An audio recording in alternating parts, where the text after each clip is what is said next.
अच्छा जी, अब ये फरमाइए कि हम जब पढ़ते हैं उम्मे मूसा के बारे में।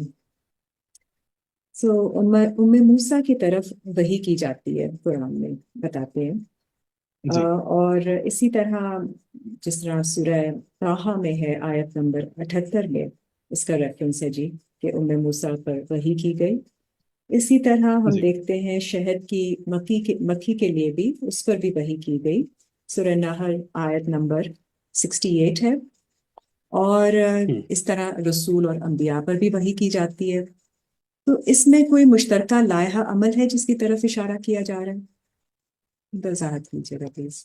बिल्कुल बिल्कुल, इसके अंदर एक मुश्तरका लाया अमल है, और ये लाया अमल उस वक्त बाहर आएगा जब हमें ये पता चलेगा कि वही किसे कहते हम्म। हैं। वही की डेफिनेशन अगर हमारे सामने आ जाए तो हमें पता चल जाएगा कि हजरत मूसा की तरफ जो वही हुई है, शहद की मक्खी की तरफ जो वही हुई है, अंबिया और रसूलों की तरफ जो वही हुई है, तो ये वही होती क्या है।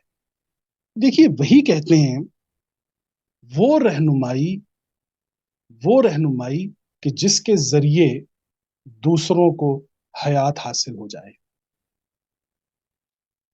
वो रहनुमाई कि जिसके जरिए दूसरों को हयात हासिल हो जाए, वो वही है।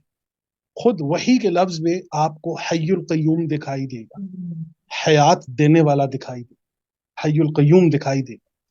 तो अब जब हजरत मूसा की वालदा की तरफ वही आई है, तो उस वही की पूरी बुनियाद मैंने अर्ज किया, पहले भी मैं ये बात बता चुका हूं कि अपनी उम्मत के बच्चों को बचाने के लिए एक जो है वो अल्लाह के हुक्म पर अपना बच्चा जो है वो पानी के हवाले कर रही है।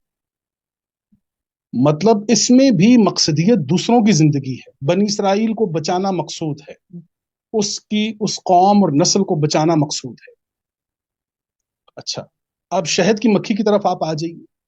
पूरा अमल शहद की मक्खी का, इसमें तमाम तर नताइज के हकदार वो लोग होते हैं जिनका उसके बनाने में कोई किरदार नहीं होता।